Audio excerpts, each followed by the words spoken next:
Bab 3451, Gurun Besar. Nama, pemurni ki terkuat penulis, Li Daoran. Plus matikan mengatur ulang. Entah berapa lama waktu yang dibutuhkan untuk berjalan melewati terowongan luar angkasa, dan akhirnya ada cahaya di depannya. Cahayanya semakin besar dan besar, sampai Fang Yu dan Han Miaoyi terbang keluar satu demi satu. Keciut, saat berada di udara, Fang Yu dan Han Miaoyi tidak dapat menemukan arah untuk beberapa saat, dan langsung jatuh ke tanah datar di bawah.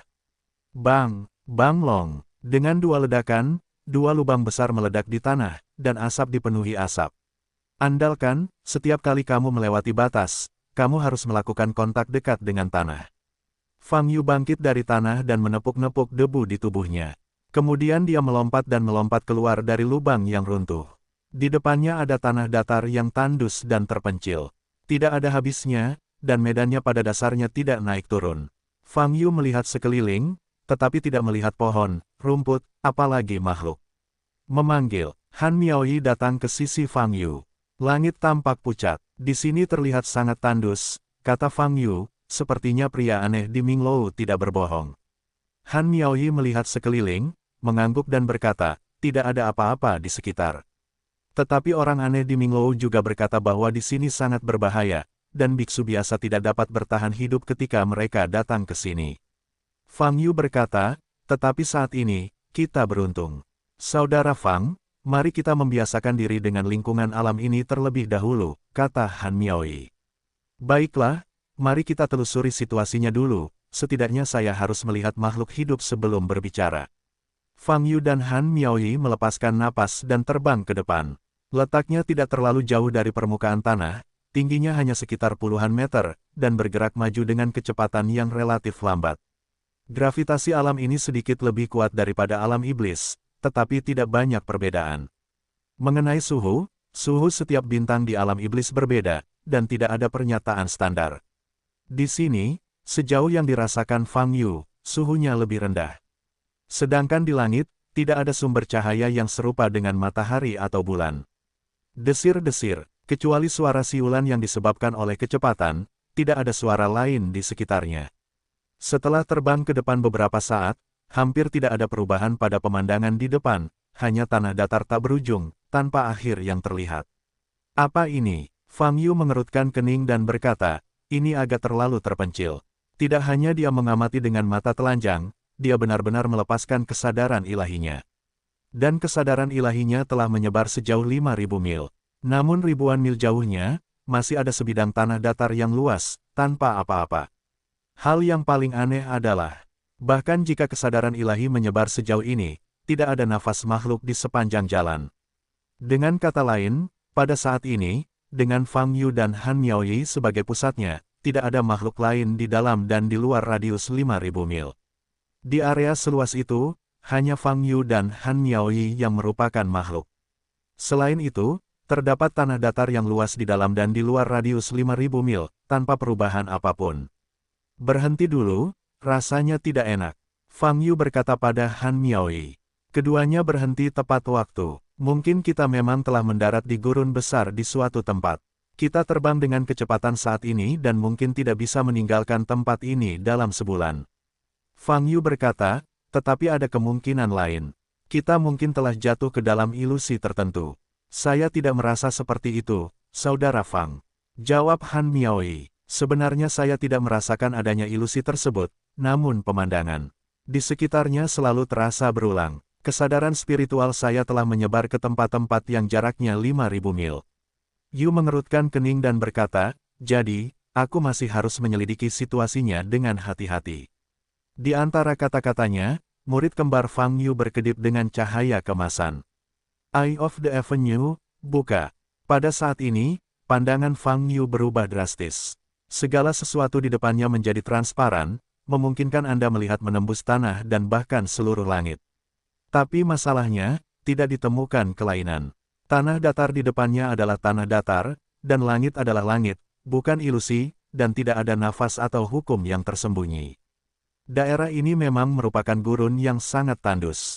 Apakah ada masalah? Han Miaoyi bertanya. Fang Yu menggelengkan kepalanya dan menjawab, tidak masalah, memang ada gurun di dekat sini. Sepertinya kita hanya bisa meningkatkan kecepatan dan pergi dari sini secepat mungkin. Ketika Anda tiba di alam baru, apapun yang terjadi, Anda harus mencari penduduk asli setempat untuk menanyakan situasinya.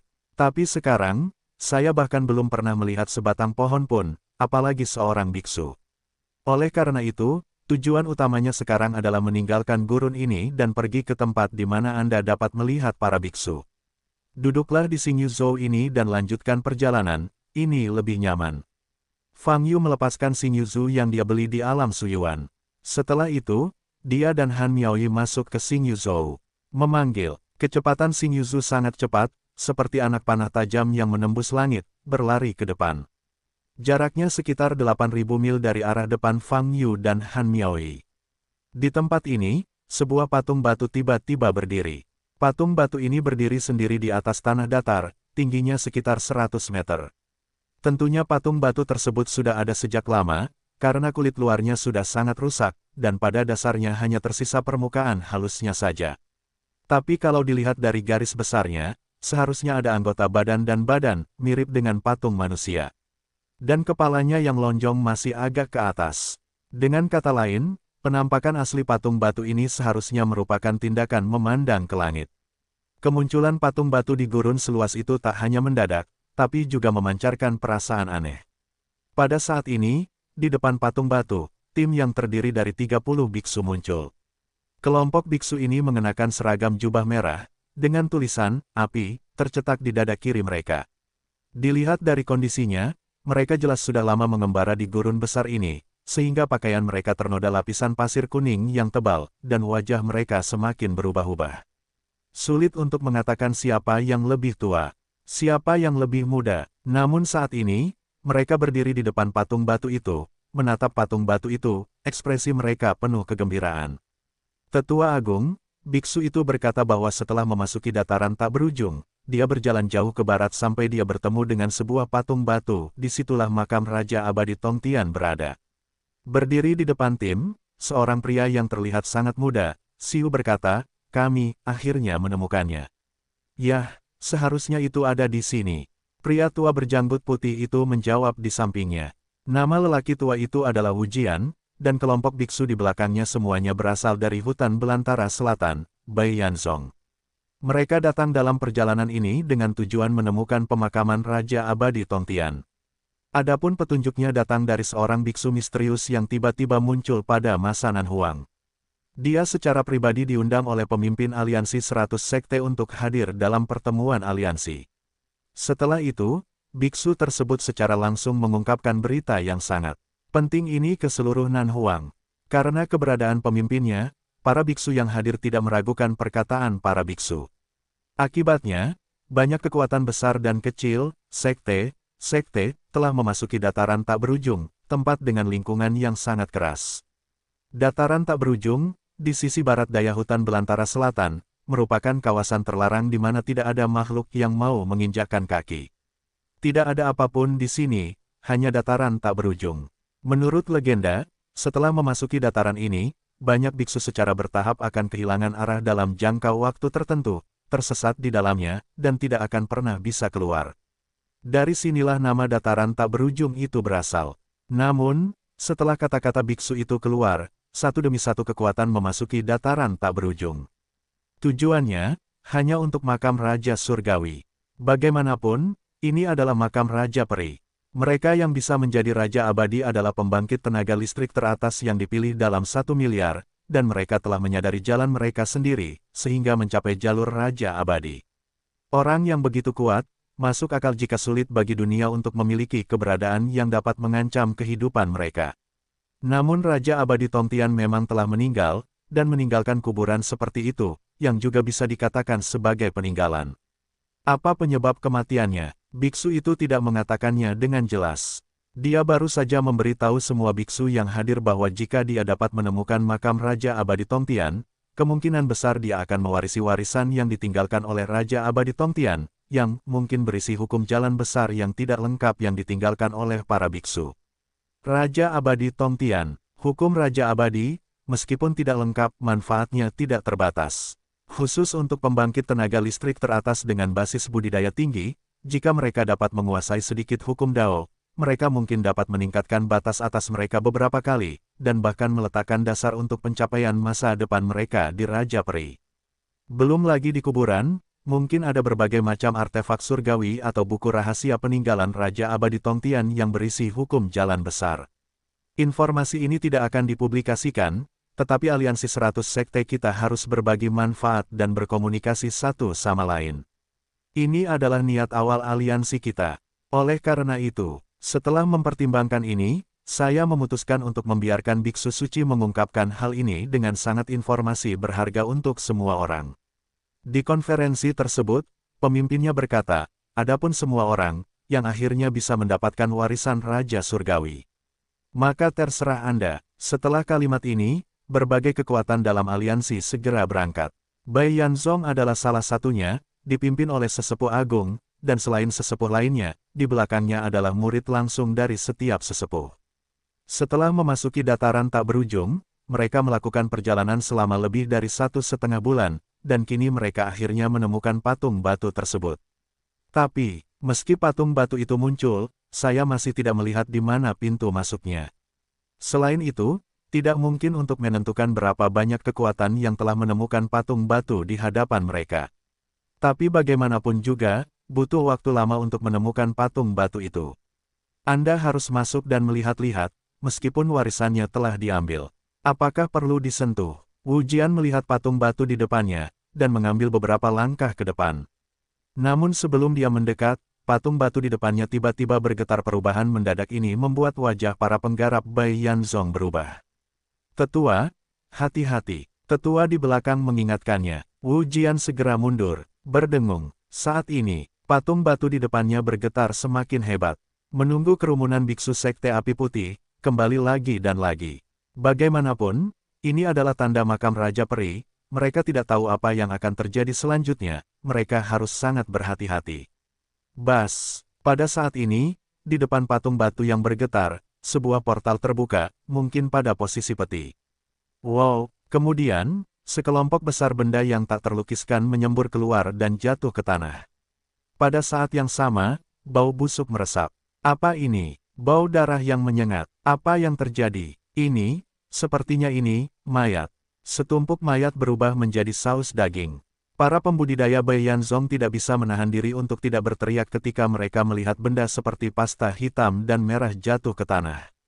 Terutama ketika saya melihat beberapa tulang patah di dalam, murid-murid dengan senioritas yang lebih rendah menjadi pucat dan ketakutan. Diam, wajah Wu Jian di garis depan tampak serius, dan dia berkata dengan sungguh-sungguh. Mendengar perkataannya, para murid di belakang menutup mulut mereka. Melihat pasta dalam jumlah besar di tanah di depannya, matanya bersinar. Memang terlihat dari baunya yang berdarah itu adalah hasil tumpukan mayat yang meleleh. Jadi, mayat siapakah itu? Setelah patung batu itu diguncang, masanya terlempar keluar. Apakah itu kekuatan tertentu setelah memasuki makam Raja Peri? Apa yang mereka temui di makam Raja Abadi hingga dibunuh dengan cara yang begitu kejam? Hatiku bergetar tanpa henti. Dia tahu betul bahwa mereka jelas bukan kekuatan sekte pertama yang menemukan patung batu ini.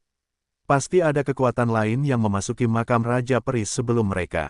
Dan kelompok mayat yang dihancurkan menjadi pasta ini kemungkinan besar adalah kekuatan tertentu yang memasuki makam Raja Peri sebelum mereka. Tetua Agung, ini, tetua ketiga Wuhai melangkah maju, dengan sedikit rasa takut di nadanya.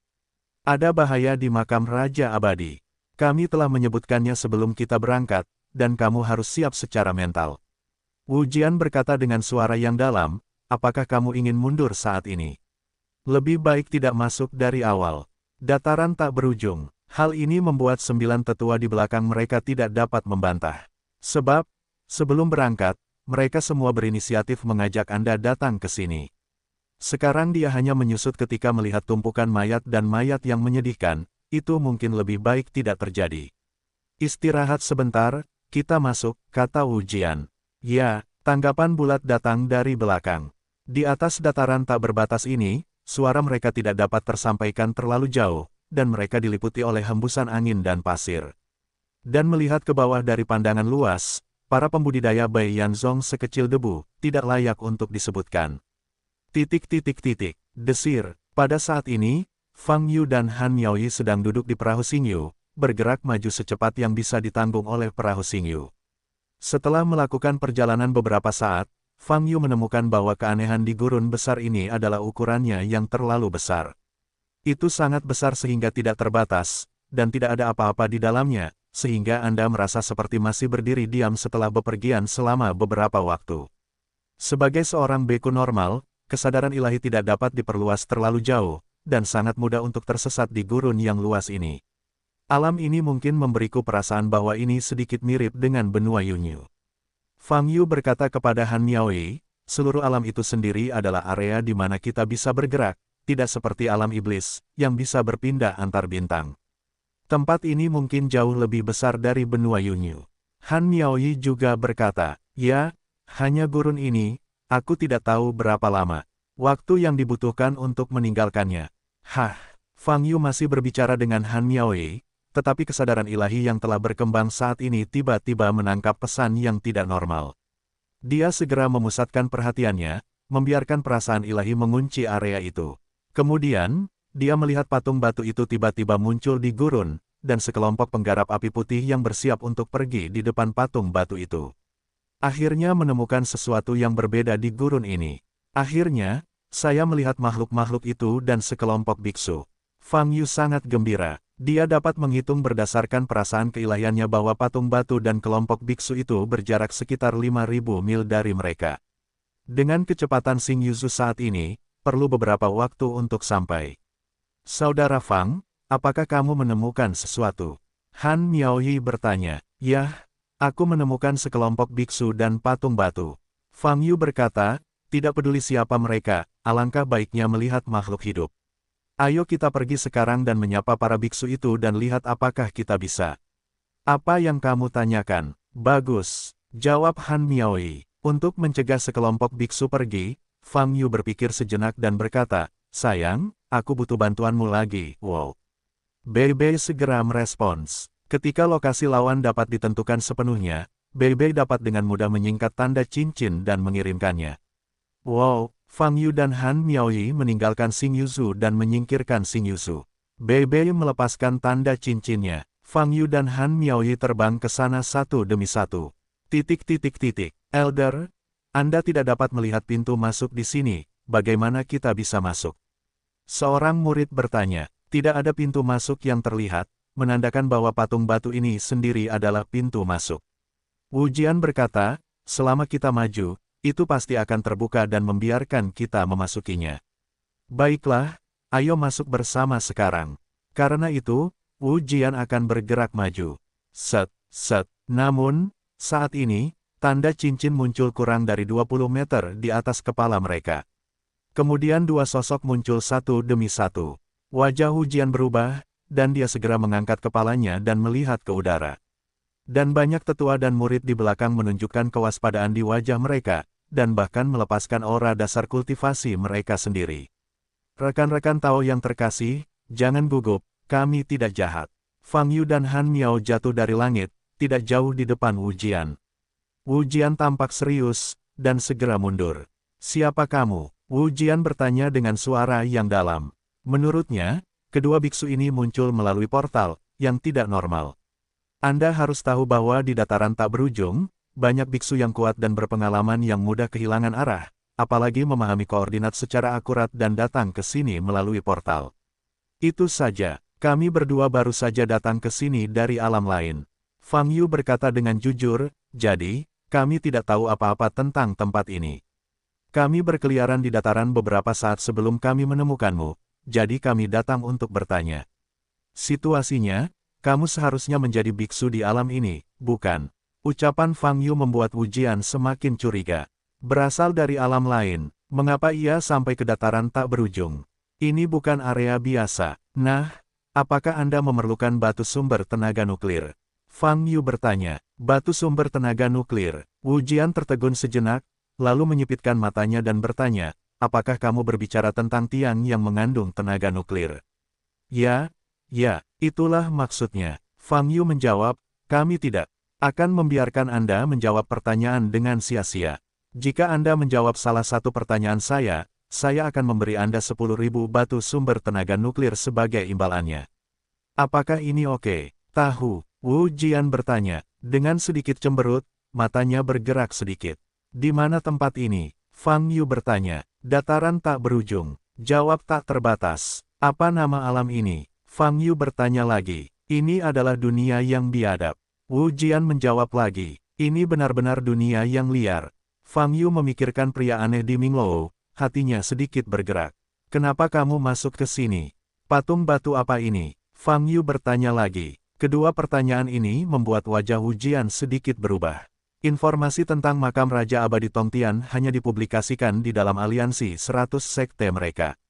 Pemimpin juga mensyaratkan bahwa kekuatan manapun dalam aliansi, anggota kekuatan manapun, tidak boleh menyebarkan informasi ini.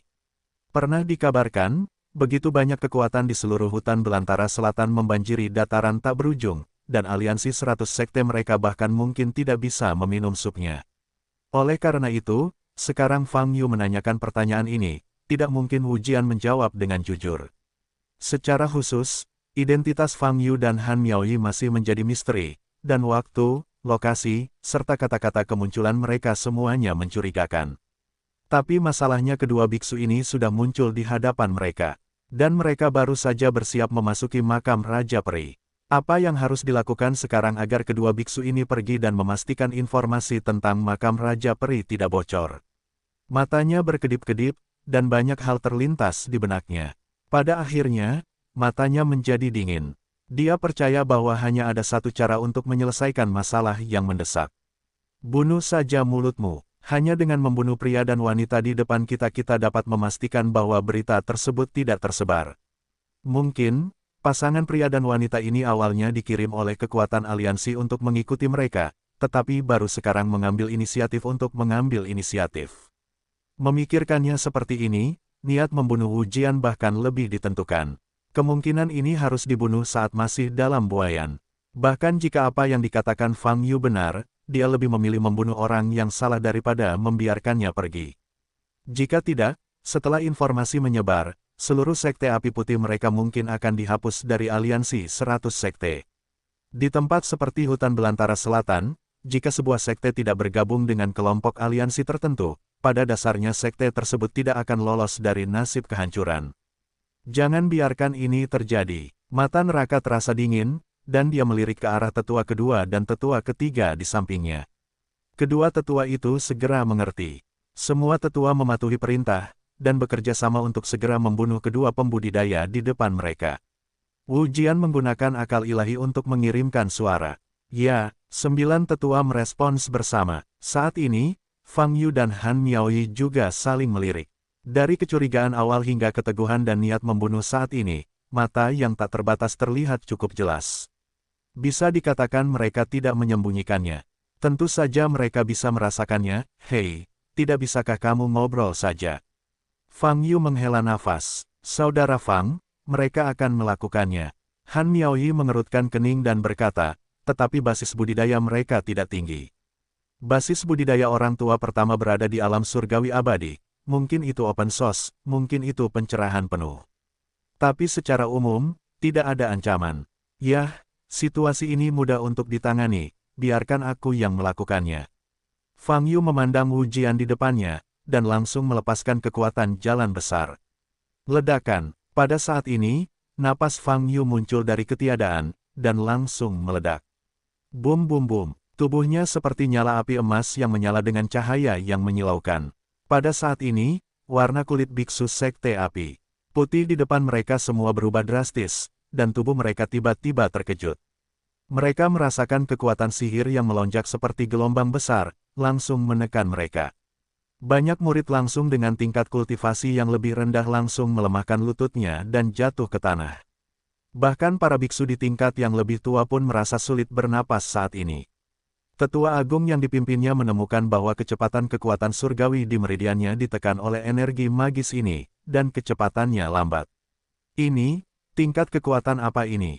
Lepaskan saja napas Anda dan Anda bisa melakukan ini. Melihat Fang Yu di depannya, wajahnya ngeri dan suasana hatinya kacau. Dia tidak menyangka bahwa Fang Yu, yang hampir tidak memiliki aura biksu, bisa mengeluarkan tekanan yang begitu menakutkan dalam sekejap. Jadi, aku benar-benar tidak punya niat jahat. Aku hanya ingin berkomunikasi denganmu dengan tenang. Fang Yu tersenyum dan berkata, aku benar-benar jahat. Aku akan melakukannya secara langsung. Aku tidak perlu bicara terlalu banyak omong kosong denganmu. Saat ini, kredibilitas mengucapkan kalimat ini jauh lebih tinggi. Karena kekuatan penekan Fang Yu yang kuat sudah cukup untuk menjelaskan kekuatannya. Aku tidak ingin menyakitimu, jadi sebaiknya kamu hentikan pemikiranmu yang lain, dan mari kita ngobrol baik-baik. Fang Yu melanjutkan, tidak peduli apa yang kamu khawatirkan, kamu dapat bersantai. Kami berdua benar-benar hanya selamat tinggal.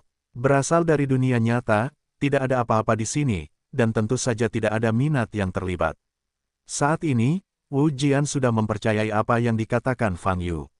Lagi pula, jika Fang Yu benar-benar memiliki niat buruk, dia tidak perlu banyak bicara, lakukan saja secara langsung.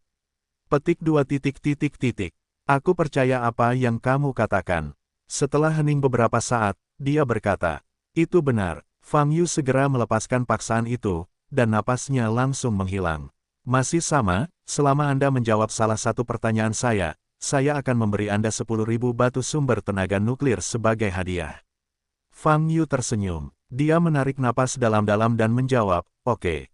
Soalnya, segala sesuatu di dunia ini masih didasarkan pada kekuatan. Membicarakan hal lain adalah omong kosong dan tidak ada artinya. Fang Yu berkata pada Han Miaoyi. Selanjutnya, dia menjawab semua pertanyaan Fang Yu tanpa waktu. Termasuk mereka dari Sekte Api Putih, dari Aliansi 100 Sekte, dan distribusi dasar dunia liar.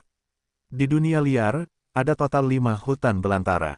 Tidak termasuk hutan belantara timur, barat, selatan dan utara, ini adalah hutan belantara besar yang berada di tengahnya.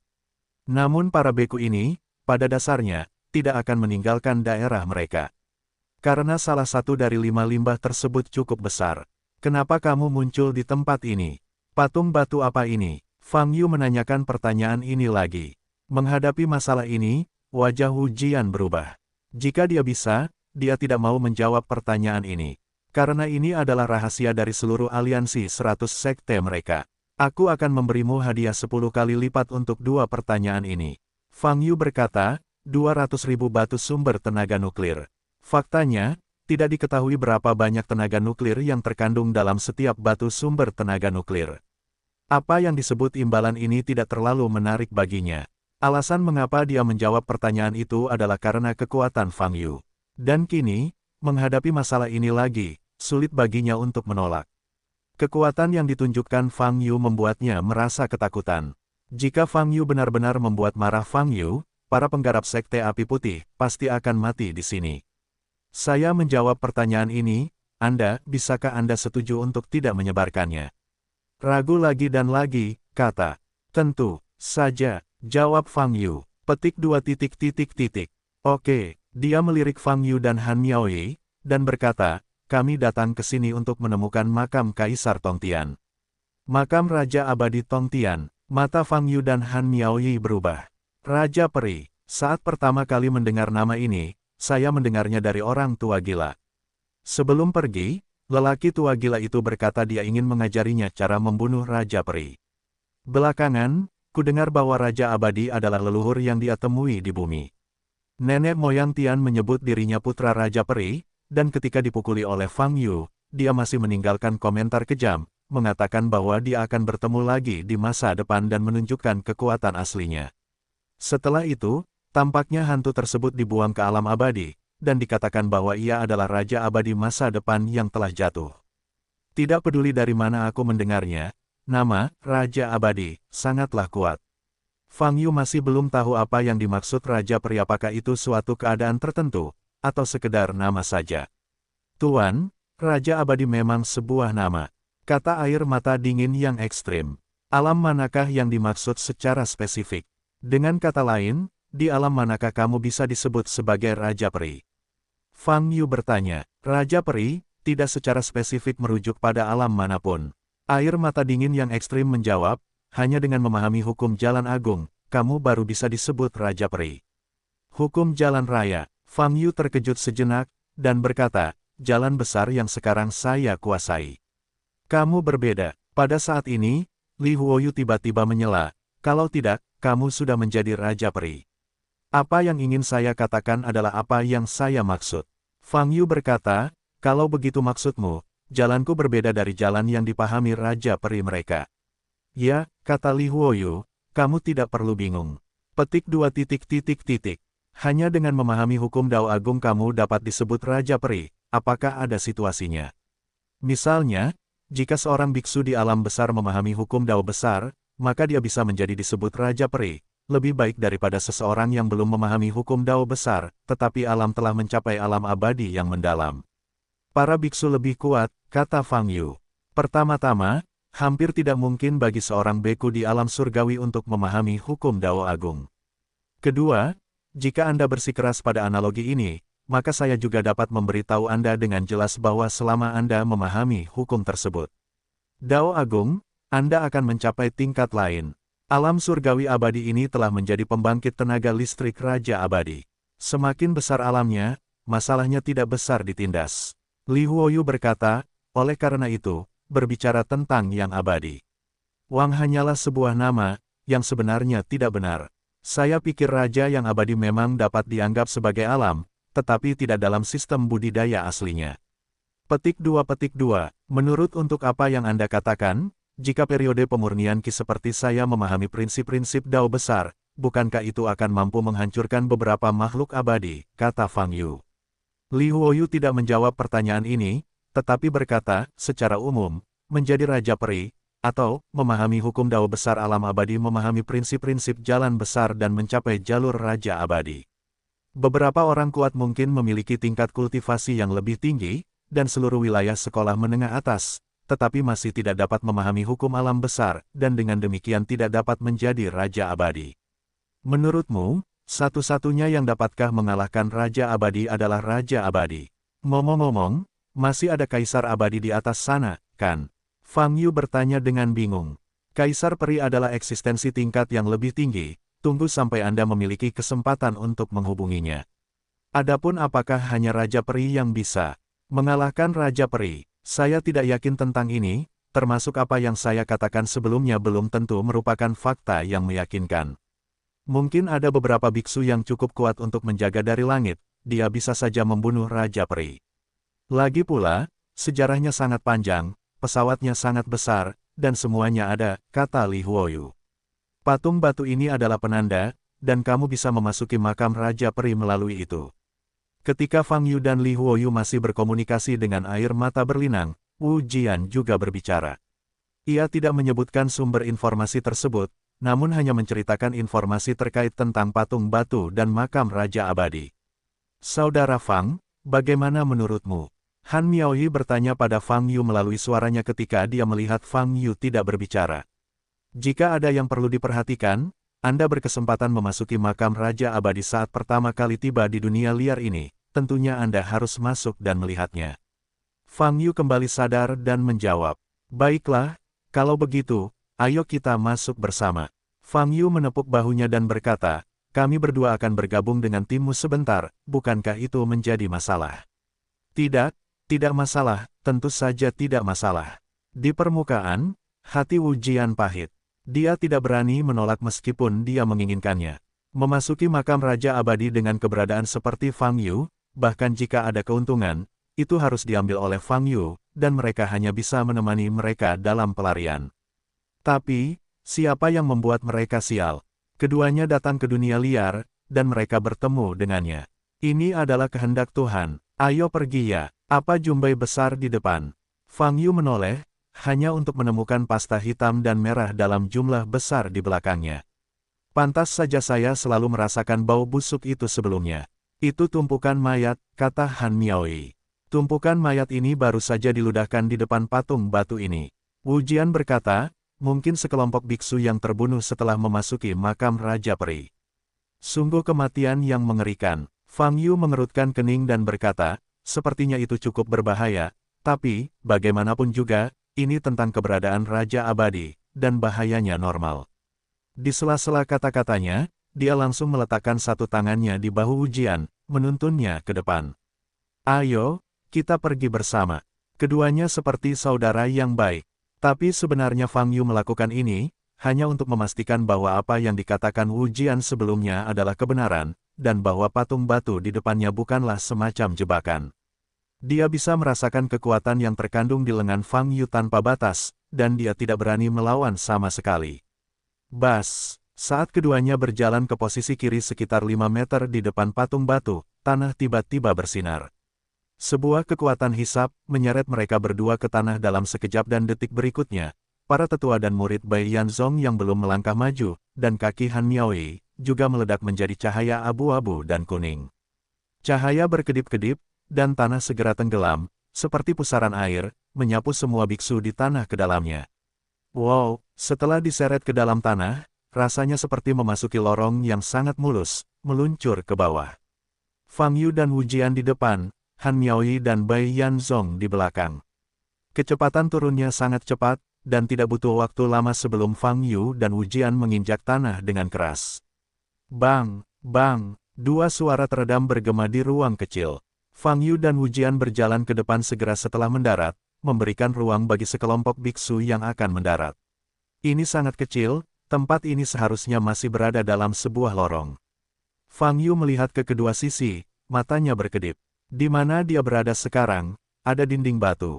Abu-abu di kedua sisinya. Lorongnya sendiri tidak besar, berbentuk lingkaran, diameternya hanya sekitar 20 meter, dan cahayanya sangat redup. Fang Yu awalnya berpikir bahwa setelah diseret ke bawah dari atas, dia akan langsung memasuki pemakaman Raja Abadi Tongtian, tetapi dia tidak menyangka akan jatuh ke dalam lorong sempit seperti itu. Bang bang bang, Han Miaoyi di belakang, dan sekelompok tetua dan murid Bai Yanzong mendarat satu demi satu. Mengapa ini? Apakah ini makam Raja Peri? Tidak, tidak ada apa-apa di sini. Saya pikir kita harus terus melangkah lebih dalam. Kelompok murid itu masih sangat muda, dan belum pernah memasuki tempat seperti itu dalam pelatihan kalender. Saat ini, mereka tampak sedikit bersemangat dan penasaran, dan mereka mulai berbicara dengan antusias, bahkan berjalan ke samping untuk menyentuh dinding batu. Diam, jangan sentuh apapun di sini dengan mudah. Berbalik tanpa henti, sebarkan suara dengan pengetahuan spiritual dengan sungguh-sungguh. Sebagai seorang tetua yang hebat, yang mulia masih sangat tinggi. Meskipun murid-murid ini adalah murid langsung dari tetua utama Bai Yanzong, mereka memiliki status yang sangat tinggi di sekte tersebut, tetapi mereka tidak berani menentang perintahnya. Dengan perintah tanpa gangguan, seluruh lorong langsung sunyi. Han Miaoyi berjalan ke sisi Fang Yu, melihat sekeliling, dan berkata kepada Fang Yu melalui perasaan spiritualnya, "Saudara Fang, setelah masuk ke sini, apakah kamu merasakan?" "Baiklah, saya merasakannya, nafas yang sangat lemah." Fang Yu menjawab dengan matanya yang bergerak sedikit, dan itu sangat berirama, terkadang lemah dan kuat, rasanya sepertinya ada sejenis makhluk yang bernapas, kata Han Miaoyi. "Benar," Fang Yu berkata sambil mengedipkan matanya. Setelah memasuki bagian ini, selain rasa depresi dan tercekik di seluruh bagian, yang paling aneh adalah aura yang samar, terkadang kuat dan terkadang lemah. Nafas ini sangat halus, dan tidak dapat ditangkap tanpa persepsi yang memadai. Misalnya, kelompok pembudidaya sekte api putih di depan Anda, saya khawatir mereka tidak memahami hal ini. "Nah, sekarang kalian semua sudah down, ayo maju," kata Fang Yu. Setelah itu, dia dan Han Miaoyi berjalan menuju bagian depan lorong. Para penggarap sekte api putih di belakang memandang ke arah Wu Jian. Melihat punggung Fang Yu dan Han Miaoyi di depannya, cahaya aneh muncul di matanya, dan dia berbalik dan berkata, "Kami akan mengikuti mereka di belakang dan menjaga jarak tertentu. Jika ada bahaya di depan, mereka akan menghadapinya terlebih dahulu. Kami punya waktu reaksi yang cukup. Ya, biarkan saja kedua orang itu maju dan mencari jalan untuk kita," kata tetua kedua secara tidak sengaja. "Oke, ayo kita ikuti sekarang. Pasti ada bahaya di sini. Kalian harus hati-hati dan saling mengingatkan." Wu Jian mengingatkan lagi. Kemudian, mengikuti Fang Yu dan Han Miaoyi, mereka mulai berjalan maju. Untuk memastikan bahwa dia bisa mundur tepat waktu ketika menghadapi bahaya, dia sengaja menjaga jarak tertentu, dan langkahnya relatif lambat. Para kultivator masih cukup pintar, mengetahui bahwa kita harus terus maju. Han Miaoyi, yang berjalan di depan, berkata pada Fang Yu. Ini disebut pintar dan terlalu berhati-hati. Jawab Fang Yu. Para pembudidaya Bai Yanzong tidak pernah mempercayai Fang Yu dari awal hingga akhir, mereka juga tidak menganggapnya dan Han Miaoyi sebagai teman. Fang Yu secara alami bisa merasakan ini. Tentu saja, dia bisa memahami pikiran Wu Jian atau kultivator lain dari Sekte Api Putih. Lagi pula, dia dan Han Miaoyi muncul dengan curiga. Selain itu, bagi Fang Yu, tidak masalah apakah para penggarap Bai Yanzong mempercayainya. Bagaimanapun, mereka telah memasuki apa yang disebut makam Raja Peri, semuanya tidak diketahui, dan kelompok pembudidaya api putih ini tidak dapat memberikan informasi berharga apapun. Karena mereka tidak ingin berteman dengan Fang Yu, tidak perlu memaksakannya. Di bagian itu, langkah Fang Yu dan Han Miaoyi sama, tidak cepat atau lambat.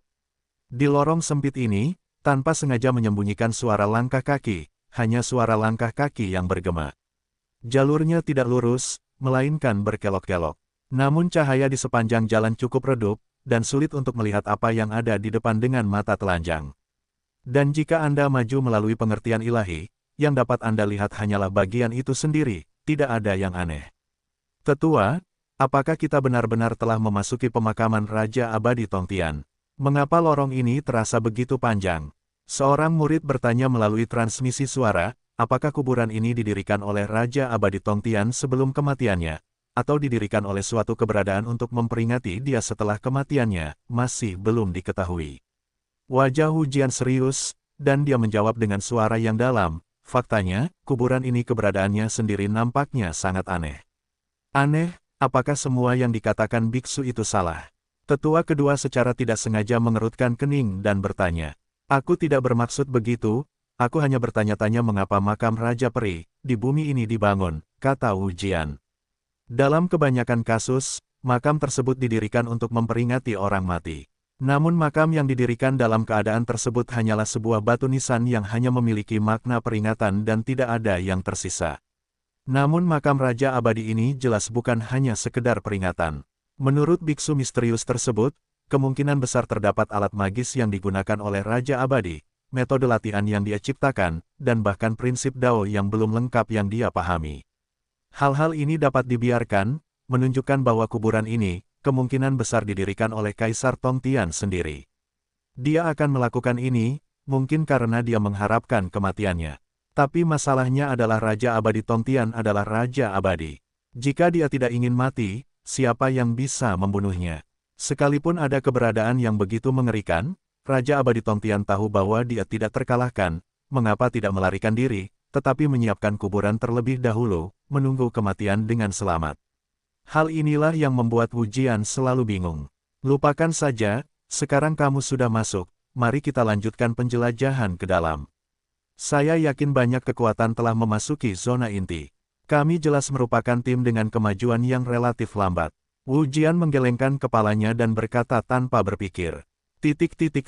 Fang Yu dan Han Miaoyi terus berjalan ke depan beberapa saat, lalu berhenti. Sebuah tembok muncul di depan mereka, menghalangi jalan mereka. Tapi hanya ada saluran ini, dan tidak masuk akal jika ada tembok di sini. Ini bukan tembok, ini pintu, kata Fang Yu sambil berjalan ke depan. Setelah mendekat, dia mengangkat tangan kanannya. Bas, di telapak tangan kanannya, sumber cahaya mengembun. Dengan kerlap-kerlip cahaya, Anda dapat melihat bahwa dinding ini menghadirkan warna yang sangat berbeda dari dinding batu di seluruh lorong. Warna perunggu, ini adalah pintu yang terbuat dari perunggu. Saudara Fang, ada cetakan telapak tangan cekung di bawah, kata Han Miaoyi. Oh, sepertinya inilah mekanisme yang membuka pintu. Fang Yu berkata, tanpa berpikir terlalu banyak, dia mengulurkan telapak tangannya dan langsung menempelkannya pada cetakan telapak tangan. Bas, saat ini, seluruh pintu perunggu berkedip dan tiba-tiba bergetar. Biksu Sekte Api Putih tanpa henti yang mengikuti di belakang segera berhenti untuk mencegah perubahan. Mendadak, retakan, terdengar suara samar dari pintu perunggu. Kamu bisa mendorongnya hingga terbuka. Fang Yu mendorong pintu perunggu itu hingga terbuka dengan sedikit tenaga. Mengusir, pada saat pintu perunggu dibuka seluruhnya, di depan yang gelap gulita, 3 senjata yang sangat kuat ditembakkan. Senjata tajam itu sendiri dipadatkan oleh hukum, kecepatannya secepat kilat, dan mengeluarkan aura yang sangat menakutkan. Wajah para penggarap Sekte Api Putih yang menunggu di belakang semuanya berubah, dan mereka segera mundur, karena takut terpengaruh. Bang bang bang. Sesaat kemudian, 3 senjata tajam tiba-tiba menghantam Fang Yu dari depan dan mendorong pintu hingga terbuka, tubuh orang yang berdiri di depan pintu. Namun, Fang Yu bahkan tidak bergerak, dan 3 senjata tajam yang diringkas dari hukum yang menimpanya, hancur karena keterkejutan. Fang Yu menepuk-nepuk bajunya, dan pakaian peri itu tidak rusak. Oke silahkan, Fang Yu berkata pada Han Miaoyi. Keduanya melewati pintu perunggu dan terus berjalan ke depan. Mencicit, pintu perunggu itu hendak ditutup kembali. Di belakang, Wu Xi kembali sadar, dan bergegas maju dengan cepat, menopang pintu perunggu dengan satu tangan. Saat ini, dia merasakan beratnya pintu perunggu ini. Untuk sementara, dia tidak mampu menahan pintu perunggu itu dan terus menekannya kembali. Ledakan, dia melepaskan kekuatan peri miliknya, dan kemudian menstabilkan tubuhnya. Kemudian, dia perlahan membuka kembali pintu perunggu yang sangat berat itu. Yah, pintu perunggu ini sangat berat, mengapa Fang Yu bisa dengan mudah membukanya? Hati Wu Jian terkejut, dia melihat Fang Yu membuka pintu perunggu dengan matanya sendiri tadi, semudah membuka pintu kayu biasa. Dan kemudian 3 aura menakutkan itu menghilang dengan lebih misterius, tanpa kerusakan apapun yang disebabkan oleh lawan Yu. Bagaimana Fang Yu melakukannya? Jangan membuang waktu, pergilah ke sana. Karena terkejut, Wu Jian menoleh untuk melihat sekelompok tetua dan murid Bai Yanzong di belakang, mengirimkan suara. Titik. Setelah melewati pintu perunggu, dan kemudian berjalan menyusuri lorong, sebuah ruang yang lebih besar muncul di depannya. Seluruh ruang menyajikan bentuk cakram. Di tengahnya ada kolam. Namun air di kolam tersebut menunjukkan warna abu-abu kehitaman, serta mengeluarkan semburan udara dingin. Kecuali kolam renang, seluruh ruangan tertutup rapat. Dengan kata lain, untuk melanjutkan jauh ke dalam kuburan ini, kolam ini tampaknya menjadi satu-satunya pintu masuk. Apakah kamu ingin terjun? Fang Yu mengerutkan kening dan melihat sekeliling lagi. Sekarang, dia yakin tidak ada pintu masuk lain di sekitarnya. Mengapa ada begitu banyak institusi di makam Raja Abadi? Fang Yu mengerutkan kening. Sebelum membuka pintu perunggu, dia tunduk pada 3 hukum yang kuat. Meskipun tidak menimbulkan kerugian yang berarti baginya, terlihat juga bahwa ada banyak institusi di sini, dan mereka ingin menempatkan yang lain di lapangan. Tingkat kematian. Mungkin ini ujian. Siapapun yang ingin mendapatkan warisan dan harta peninggalan Raja Abadi Tongtian harus melalui ujian berlapis, kata Han Miaoyi. Lalu apa yang ada di kolam ini? Atau itu hanya lorong bawah air? Fang Yu berjalan ke kolam dan berlutut. Menghadapi kolam abu-abu kehitaman, dia mengulurkan tangan kanannya.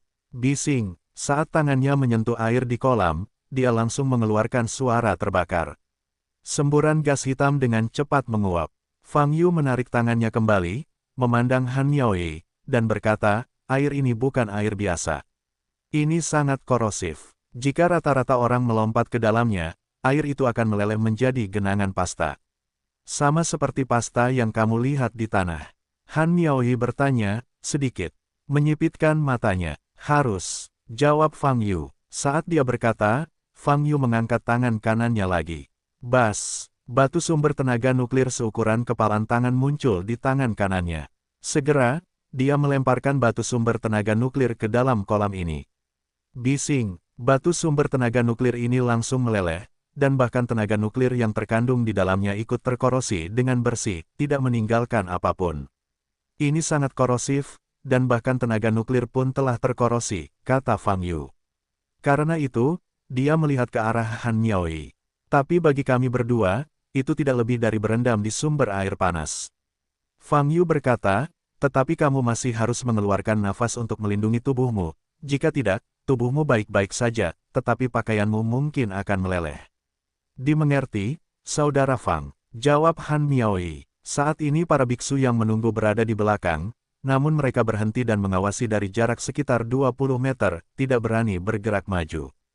Jelas, mereka masih menunggu Fang Yu dan Han Miaoyi mengetahui bahayanya bagi mereka. Saya tidak dapat membantu Anda di sini, Anda hanya dapat mengandalkan diri sendiri. Fang Yu menoleh untuk melihat ke arah Wu Jian, dan tersenyum, saya akan memberi Anda satu informasi lagi. Airnya sangat korosif, Tetapi saya ingin memasuki kuburan, Anda harus melompat masuk dan melewati bawah air. Kamu harus siap secara mental. Setelah berbicara, dia terjun ke dalam kolam. Han Miaoyi bersandar di belakang, melepaskan kekuatan perinya, lapisan cahaya keemasan mekar di tubuhnya, dan kemudian melompat masuk. Keduanya terjun ke dalam kolam satu demi satu dan menghilang. Mendengar kata-kata Fang Yu, dia melihat pemandangan ini lagi, sebelum aku berani berjalan ke kolam. Dia melihat ke kolam abu-abu kehitaman ini, alisnya berkerut, dan ekspresinya sangat serius. Menurut Fang Yu, kolam ini tidak mudah diakses. Sifat korosif yang kuat, dapat melelehkannya dalam sekejap. Elder, pria itu seharusnya berbohong kepada kita. Dia dan kultivator wanita melompat begitu mudah, dan tidak ada respons di kolam ini. Di mana ada sifat korosif? Kata seorang murid, dan melangkah maju, mengulurkan tangan, biarkan saya mencoba untuk semua orang terlebih dahulu. Berhenti, ekspresi ujian berubah, dan dia langsung memarahi. Namun, tangan kanan murid ini terkondensasi dengan energi magis, jadi dia pikir aman untuk melakukannya, dan dia mengulurkan tangan ke dalam kolam. Bising, suara terbakar keluar. Murid itu segera menjerit, seluruh tubuhnya kehilangan pusat gravitasinya, dan dia akan jatuh ke dalam kolam. Metode pelepasan yang tidak disengaja dapat merenggutnya dan menariknya kembali. Tanganku, murid itu terus-menerus berteriak, dan separuh lengan kanannya yang terentang ke dalam air telah menghilang. Melihat pemandangan ini, wajah banyak murid di belakang menjadi pucat, dan ketakutan mereka sangat ekstrim. Murid yang memasukkan tangannya ke dalam kolam, tetapi melepaskan bola sihir untuk melindungi dirinya sendiri. Namun, dia tetap menghilang dalam sekejap. Sifat korosif di kolam ini sangat buruk. Namun, jika mereka ingin masuk lebih dalam, mereka harus melompat ke dalamnya dengan seluruh tubuh mereka. Ini, siapa yang berani turun? Begitu Anda melompat ke bawah, itu mungkin langsung terkorosi menjadi pasta. Ini seperti kumpulan besar sampah yang saya lihat di tanah sebelumnya. Pada saat ini, semua murid panik, wajah mereka pucat, dan mereka mundur. Mereka tidak ingin melangkah lebih jauh. Bagaimanapun, bahkan jika mereka benar-benar dapat melakukan kontak dengan warisan Raja Abadi, mereka tidak akan dapat mewarisinya. Mereka datang kali ini, awalnya hanya untuk apa yang disebut pengalaman, untuk meningkatkan nilai kehormatan di sekte. Tapi berjalan seperti ini, berbalik di dataran tak berujung, sudah cukup menderita. Sekarang, harus mati. Mereka tidak bersedia. Elder, kamu tidak bisa maju lagi, ini batasnya. Kamu tidak bisa maju, seorang murid tidak bisa menahan gemetar. Begitu dia memimpin, murid-murid lain juga mundur satu demi satu. Ya, Tetua Agung, tingkat bahaya di kolam ini terlalu tinggi. Menurutku juga, lebih baik tidak melanjutkan, kata tetua ketiga Wuhai dengan suara yang dalam. Melihat kolam di depannya, mengertakkan gigi, ekspresinya berubah. Matanya penuh perjuangan. Dia akhirnya datang ke sini, jadi dia kembali ke rumah. Tentu saja, dia tidak berdamai. Ini tentang warisan Raja Abadi. Terlepas dari berapa banyak yang bisa dia peroleh, dia hanya akan mendapat 1%, yang juga merupakan keuntungan besar baginya. Bukankah itu hanya untuk tujuan budidaya untuk terus meningkatkan kekuatan budidaya? Sekarang kesempatan sebesar itu ada di hadapannya, dia tidak boleh menyerah begitu saja. Tetapi para tetua dan murid di belakang, terutama para murid, kemungkinan besar memang tidak mampu menahan kekuatan korosif yang mengerikan di kolam. Setelah banyak pertimbangan, sebuah keputusan dibuat. Kamu bisa menungguku di sini, atau kamu bisa menemukan cara untuk kembali ke tanah dulu. Aku akan terus pergi jauh sendirian. Wu Jian berbalik dan berkata kepada para pembudidaya Bai Yanzong di belakang. Tetua, ini, ekspresi Wu Hai sedikit berubah, dan dia ingin berbicara. Tak perlu dikatakan lagi, saya telah datang ke sini, saya harus terus melangkah lebih dalam. Wu Jian berkata dengan suara yang dalam, jika aku tidak keluar dalam 7 hari, kamu tidak perlu menungguku, pergi saja. Kalimat ini sangat berat. Para tetua dan murid yang hadir tidak tahu harus berkata apa. Tapi Wu Jian telah berbalik dan mengangkat tangan kanannya. Bas, ada sepotong liontin giok merah di tangannya yang bersinar, dan lapisan baju besi bersinar merah menyelimuti tubuhnya. Pada saat yang sama, Wu Jian sendiri melepaskan kekuatan surgawi, menutupi seluruh tubuhnya. Baiklah, kuharap aku bisa bertemu denganmu lagi, kata Wu Jian. Wow, setelah itu, Dia tidak menunggu jawaban apapun, dan langsung melompat ke dalam kolam. Engah, dia masuk ke dalam kolam tanpa gangguan, dan mengeluarkan suara sila yang membara.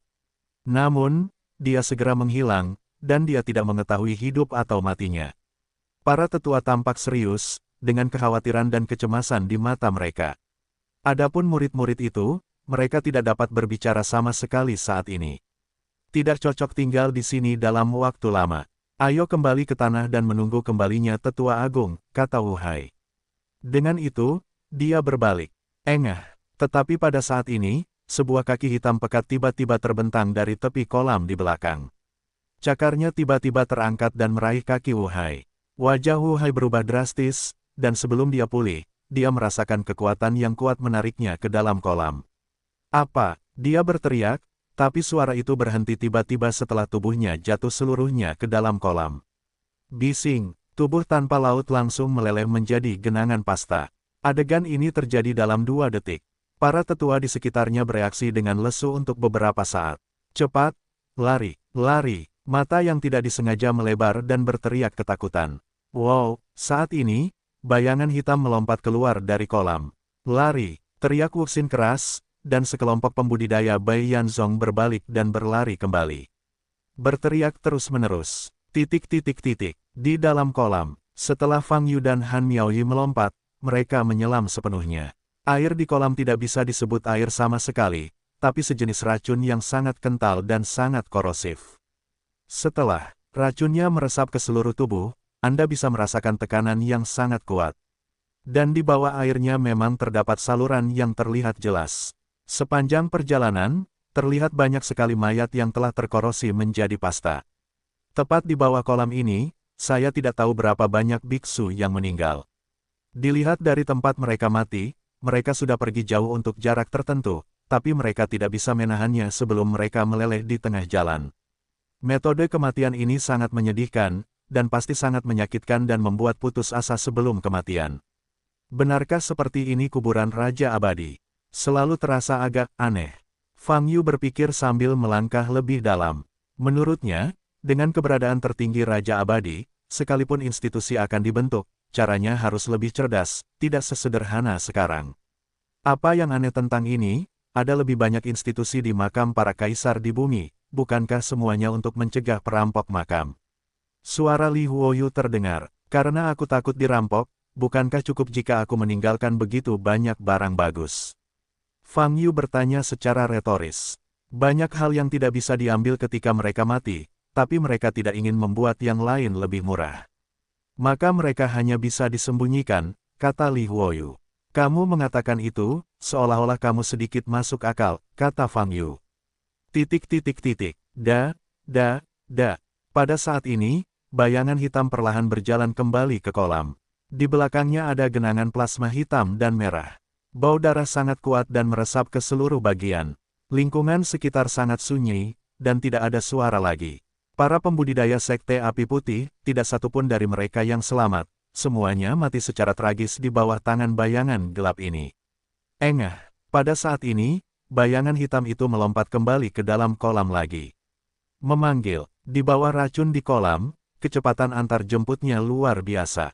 Ia mengejar sinar cahaya di depan. Hanya saja, siapa yang melompat ke kolam sebelumnya? Saat ini, Wu Jian bergerak maju dengan susah payah. Kekuatan abadi di permukaan tubuhnya terus-menerus terkorosi, diperbaiki, dan dikondensasi kembali. Dia tidak berani bersantai sama sekali, kalau tidak dia mungkin akan mati karena racunnya. Memanggil, namun, Wu Jian tiba-tiba merasakan sesuatu lewat di sisinya. Dia segera menoleh dan melihat ke samping.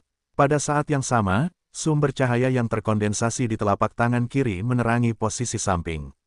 Wajah pucat tanpa fitur wajah muncul di depan matanya.